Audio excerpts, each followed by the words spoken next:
Hello friends, welcome to king news updates channel. మన తెలంగాణ రాష్ట్ర వ్యాప్తంగా ఎవరైతే చేయూత పింఛన్ల కోసం ఎదురు చూస్తున్నారో వారందరికీ కూడా తెలంగాణ సీఎం రేవంత్ రెడ్డి గారు ఊహించని ప్రకటన అయితే చేశారండి.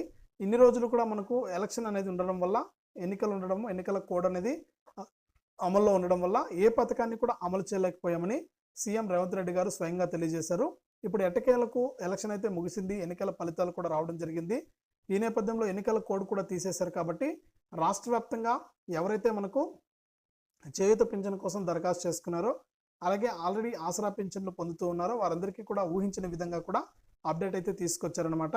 ఇక రాష్ట్ర వ్యాప్తంగా చేయూత పింఛన్లను ఎప్పటి నుంచి పంపిణీ చేస్తారు, అలాగే ఎవరెవరికి మనకు పెన్షన్ అనేది ఉంటుంది అనే వివరాలన్నీ కూడా మీకు అందరికీ కూడా తెలియజేస్తాను. దయచేసి వీడియో చూస్తున్న ప్రతి ఒక్కరు కూడా ముందుగా వీడియోను లాస్ట్ వరకు చూడడానికి ప్రయత్నం చేయండి. మీరు లాస్ట్ వరకు చూస్తేనే ప్రతి విషయం మీకు అర్థమవుతుంది. అంతేకాకుండా చూస్తున్న ప్రతి ఒక్కరు కూడా వీడియోను తప్పకుండా ఈ విధంగా లైక్ బటన్ ఉంటుంది, లైక్ చేసేయండి. అలాగే తెలిసిన వాళ్ళందరికీ కూడా వీడియోని అయితే షేర్ చేయండి. పక్కనే షేర్ బటన్ ఉంది, షేర్ చేసేయండి. ఇంకా ఎవరైనా సరే కొత్త వాళ్ళు మన ఛానల్ను సబ్స్క్రైబ్ చేసుకోకుండా చూస్తూ ఉంటే ఇప్పుడే వీడియో కింద సబ్స్క్రైబ్ అనే బటన్ ఉంది, సబ్స్క్రైబ్ చేసుకోండి. సబ్స్క్రైబ్ అయిన వెంటనే గంట వస్తుంది, గంట పైన నొక్కితే మళ్ళీ కూడా పక్కనే ఆల్ అనే గంట వస్తుంది. ఆ గంట పైన కూడా నొక్కితేనే ప్రతి వీడియోను కూడా మీరు అందరికంటే ముందుగానే మీ ఫోన్లోనే నోటిఫికేషన్ లేదా మెసేజ్ రూపంలో తెలుసుకోవడం జరుగుతుంది. దయచేసి ప్రతి ఒక్కరు కూడా వీడియోను లైక్ చేసి, షేర్ చేసి, సబ్స్క్రైబ్ చేసుకుని సపోర్ట్ చేయండి. అంతేకాకుండా మనకి చేయూత పింఛన్లకు ఎదురు చూస్తున్న వారు తప్పకుండా ఈ తేదీ నుంచి పింఛన్లను అయితే జమ చేయబోతున్నారు వృద్ధులు, వికలాంగుల ఖాతాల్లోకి. మీరు తప్పకుండా వీడియోని అయితే లైక్ చేసి, షేర్ చేసి, సబ్స్క్రైబ్ చేసుకొని లైక్ చేయడం మాత్రం మర్చిపోవద్దు. అంతేకాకుండా ప్రతి వీడియోలను కూడా నేను రిక్వెస్ట్ చేస్తున్నానన్నా, అలాంటి వికలాంగులకు మీరు ఏదైనా హెల్ప్ చేయాలనుకుంటే తప్పకుండా ఈ వీడియోలో కనిపిస్తున్నటువంటి క్యూఆర్ కోడ్ అనేది స్కాన్ చేసి మీకు తోచినంత సహాయాన్ని అయితే చేయండి అన్న. ఎందుకంటే మీకు నేను ఆన్లైన్లో వివిధ సైట్లలో వెతికి ఇన్ఫర్మేషన్ అనేది అందిస్తూ ఉన్నానన్న. నా సొంతంగా నేనేం చెప్పట్లేదు ఇక్కడ. ఎందుకంటే ప్రభుత్వం నుంచి వచ్చే కొద్దిపాటి ఇన్ఫర్మేషన్ను మీకు ఇక్కడ షేర్ చేసి వీడియో రూపంలో నేను తెలియజేస్తున్నాను. దయచేసి ప్రతి ఒక్కరు కూడా నా కష్టాన్ని గుర్తించి వీడియోలో కనిపిస్తున్నటువంటి క్యూఆర్ కోడ్ అనేది స్కాన్ చేసి అలాంటి వికలాంగులకి ఏదైనా సహాయం చేయండి అన్న. మీ సహాయం కోసం నేను ఎదురు చూస్తూ ఉంటాను. ఇక రాష్ట్ర వ్యాప్తంగా మనకు పింఛన్లకు సంబంధించినటువంటి వివరాల్లోకి వెళ్ళినట్లయితే మన తెలంగాణ రాష్ట్ర వ్యాప్తంగా ఎవరైతే ఇప్పటికే చేయూత పింఛన్లకు దరఖాస్తు చేసుకున్నవారు, అలాగే గతంలోనే మనకు ఆసరా పింఛన్లు పొందుతున్న వారందరికీ కూడా గుడ్ న్యూస్ అయితే తీసుకొచ్చింది. ఇక ఎన్నికల మేనిఫెస్టోలో ఇచ్చినటువంటి హామీ ప్రకారం రాష్ట్ర వ్యాప్తంగా చేయూత పింఛన్లకు దరఖాస్తు చేసుకుని ఆల్రెడీ ఆసరా పింఛన్లు పొందుతున్న వారందరికీ కూడా కొత్త పింఛన్లు ఇస్తామని హామీ అయితే ఇచ్చారనమాట. గతంలో చూసుకుంటే మనకు ఆసరా పింఛన్ల కింద ఇప్పటికి కూడా మనకు గత నెల వరకు కూడా 2016 రూపాయలు వృద్ధులకి, వికలాంగులకు 4016 రూపాయలను అయితే ఇవ్వడం జరిగింది. ఇక మేము అధికారంలోకి వచ్చిన వెంటనే కూడా రాష్ట్ర వ్యాప్తంగా ఉన్న ప్రజలకు తప్పకుండా వృద్ధులకైతే 4000 రూపాయలు, వికలాంగులకైతే 6000 రూపాయలు ఇస్తామని సీఎం రేవంత్ రెడ్డి గారు హామీ ఇచ్చారు. ఇక మన ప్రభుత్వం అధికారంలోకి రానే వచ్చి కూడా 100 రోజుల పాలన కూడా పూర్తయిపోయింది. ఇక ఈ పథకాన్ని అమలు చేయడానికి, చేయూత పింఛన్ను ఇవ్వడానికి, లబ్ధిదారుల ఖాతాల్లోకి జమ చేయడానికి తెలంగాణ ప్రభుత్వం అయితే సిద్ధంగా ఉందన్నమాట. ఇప్పటికే అన్ని వివరాలు కూడా మనకు రెడీ చేసి పెట్టుకునే ఉందన్నమాట. ఇక గతంలోనే చాలామంది దరఖాస్తు చేసుకోవడం జరిగింది కొత్త పింఛన్లకు కూడా. అటువంటి వారిని కూడా గుర్తించి మనకు అప్డేట్ అయితే తీసుకురాబోతున్నారు. అలాగే మనకు నిన్నటి రోజున పెట్టినటువంటి వీడియోలో కామెంట్ అడగడం జరిగింది, కొత్త రేషన్ కార్డులు ఎప్పుడు ఇస్తారని చెప్పడం జరిగింది. గతంలో చూసుకుంటే మన మంత్రి పొన్నం ప్రభాకర్ గారు అయితే మనకు అప్డేట్ అయితే ఇచ్చారండి. జూలై నుంచి కొత్త రేషన్ కార్డులు పంపిణీ చేస్తామని, ప్రక్రియ అనేది వేగవంతం చేస్తామని. ఇక మీ సేవల ద్వారా మీరు దరఖాస్తు చేసుకుంటే దరఖాస్తులు అనేటివి పరిశీలించి రేషన్ కార్డుకు అర్హత ఉన్న వారందరికీ కూడా కొత్త రేషన్ కార్డులు మంజూరు చేస్తామని, అలాగే కార్డులోకి సభ్యులను చేర్చుకోవడం కానీ, కార్డులో నుంచి సభ్యులను తొలగించడం కానీ, కొత్త కార్డుల జారీ కానీ, ఇలా అన్ని కార్యక్రమాలు కూడా జూలై నుంచి మొదలు పెడతామని మన మంత్రి గారు అయితే తెలియజేశారనమాట. ఇది కొత్త రేషన్ కార్డులకు సంబంధించి మీరు వీడియో చూస్తుంటే కనుక ఇన్ఫర్మేషన్ మీకు ఉపయోగపడిందని నేను అనుకుంటాను.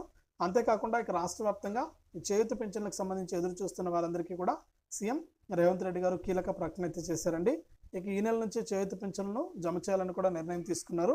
ఇప్పటికే మనకు పింఛన్లు అయితే పాత పింఛన్లు అయితే జమ అవుతూ ఉన్నాయి. ఇక కొత్త పింఛన్ల కింద మనకు డబ్బులు అయితే అందించబోతున్నారనమాట. కాబట్టి రాష్ట్ర వ్యాప్తంగా ఎవరైతే మనకు తెలంగాణ రాష్ట్ర వ్యాప్తంగా ఈ చేయూత పింఛన్కు దరఖాస్తు చేసుకున్న వారందరూ కూడా ఒకసారి మీ యొక్క బ్యాంక్ ఖాతాలకు ఆధార్ ఫోన్ నెంబర్ అనేది లింక్ అనేది చేసుకోండి. ఈ ఆధార్ ఫోన్ నెంబర్ లింక్ అనేది చేసుకోవడం కాకుండా తప్పకుండా ఈకేవైసీ కూడా పూర్తి చేసుకుని పెట్టుకోండి. ఇలా అన్నీ కూడా రెడీగా ఉంటే మీకు ప్రభుత్వం అయితే వెరిఫికేషన్ అయితే చేస్తుంది. అంటే ఎవరెవరు దరఖాస్తు చేసుకున్నారు, ఎంతమంది దరఖాస్తు చేసుకున్నారు, ఆ దరఖాస్తులన్నీ కూడా పరిశీలించి మీకు అందరికీ కూడా ఈ చేయూత పింఛన్లను అయితే జమ చేయడానికి ఏర్పాట్లు అయితే చేస్తూ ఉన్నారు.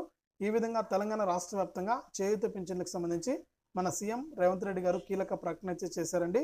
అంతేకాకుండా రాష్ట్ర వ్యాప్తంగా ఇంకా ఎవరైనా సరే కొత్త పింఛన్లకు మీరు దరఖాస్తు చేసుకోవాలన్నా కూడా మీరు దరఖాస్తు చేసుకోవచ్చని కూడా సీఎం రేవంత్ రెడ్డి గారు అయితే సూచించారు. ఇక చాలా మందికి రేషన్ కార్డు లేకపోవడం వల్ల దరఖాస్తు చేసుకోలేకపోయామంటున్నారు. ఇక కొత్త రేషన్ కార్డుల ప్రక్రియ అనేది కూడా మొదలైపోతుంది. జూలై నుంచి కొత్త రేషన్ కార్డులు పంపిణీ చేస్తామని కూడా హామీ ఇచ్చారు. ఈ విధంగా అందరికీ కూడా మనకు రేషన్ కార్డు ఉన్నా లేకపోయినా కూడా ప్రస్తుతానికి చేయూత పింఛన్లు అయితే జమ చేయడానికి తెలంగాణ ప్రభుత్వం అయితే సిద్ధంగా ఉందన్నమాట. ఈ విధంగా రాష్ట్ర వ్యాప్తంగా ఎవరైతే చేయూత పింఛన్లకు దరఖాస్తు చేసుకున్న వారికి, అలాగే ఇప్పటికే ఆసరా పింఛన్లు పొందుతున్న వారందరికీ కూడా తెలంగాణ రాష్ట్ర ప్రభుత్వం ఈ విధమైనటువంటి అప్డేట్ని అయితే తీసుకొచ్చింది. ఇది రాష్ట్ర వ్యాప్తంగా చేయూత పింఛన్లకు సంబంధించి వచ్చినటువంటి అప్డేటు.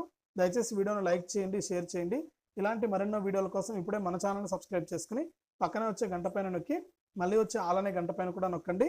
అంతేకాకుండా ఎవరైతే మనకు వీడియో చూస్తున్నారో వారందరూ కూడా క్యూఆర్ కోడ్ అనేది స్కాన్ చేసి మాలాంటి వికలాంగులకు ఏదైనా కూడా సహాయం చేయండి. తప్పకుండా మీకు అందరికీ కూడా ఉపయోగపడే మరిన్ని వీడియోలు అయితే మన ఛానల్ ద్వారా అందిస్తూ ఉంటాను. ఇక సీఎం రేవంత్ రెడ్డి గారు కూడా కొన్ని మాటలు అయితే చెప్పారు. ఆయన మాటలను కూడా మీరు వినండి. రాష్ట్రంలో కాంగ్రెస్ పార్టీ అధికారంలోకి వచ్చింది. వికారాబాద్ వరకు ఎంఎంటీఎస్ రైలు రావాలన్నా, ఈ ప్రాంతానికి గోదావరి జలాలు రావాలన్నా, ఈ ప్రాంతంలో కృష్ణా నది జలాలతో మన పొలాలు తడవాలన్నా కేంద్రంలో కూడా కాంగ్రెస్ అధికారంలోకి రావాలి. చేవెళ్ల పార్లమెంటు నియోజకవర్గంలో డాక్టర్ రంజిత్ రెడ్డి గెలవాలి. ఇదే కాదు, ఈ రోజు ఈ ప్రాంతంలో ఉన్న సమస్యలు వికారాబాద్ శాటిలైట్ సిటీ కావచ్చు, వికారాబాద్ ఎంఎంటీఎస్ రైలు కావచ్చు, మన ప్రాంత అభివృద్ధి అర్ధాంతరంగా ఆగిపోయింది. మన వికారాబాద్ అనంతగిరి కొండల్లో పుట్టిన మూసీ నది నల్గొండ జిల్లా వరకు వెళ్తుంది. ఇవాళ పచ్చని పంటలకు ఉండాల్సిన మూసి ఈ రోజు కాలుష్యమై ఈ రోజు నరక కూపంగా తయారైంది. అందుకే మూసీ రివర్ డెవలప్మెంట్ ఫండ్ పేరు మీద అభివృద్ధి చేసుకోవాలి అని అంటే కేంద్రంలో రాష్ట్రంలో కాంగ్రెస్ అధికారంలో ఉండాలి. అందుకే మన ప్రాంత అభివృద్ధి కోసం, మన సమస్యల పరిష్కారం కోసం మనము ఈ రోజు కాంగ్రెస్ ను గెలిపించుకోవాలి. అంతరంగా ఆగిపోయింది. మన వికారాబాద్ అనంతగిరి కొండల్లో పుట్టిన మూసీ నది నల్గొండ జిల్లా వరకు వెళ్తుంది.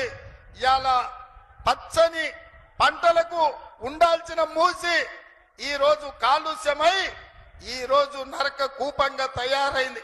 అందుకే మూసీ రివర్ డెవలప్మెంట్ ఫండ్ పేరు మీద అభివృద్ధి చేసుకోవాలి అని అంటే కేంద్రంలో రాష్ట్రంలో కాంగ్రెస్ అధికారంలో ఉండాలి. అందుకే మన ప్రాంత అభివృద్ధి కోసం, మన సమస్యల పరిష్కారం కోసం మనము ఈ రోజు కాంగ్రెస్ ను గెలిపించుకోవాలి.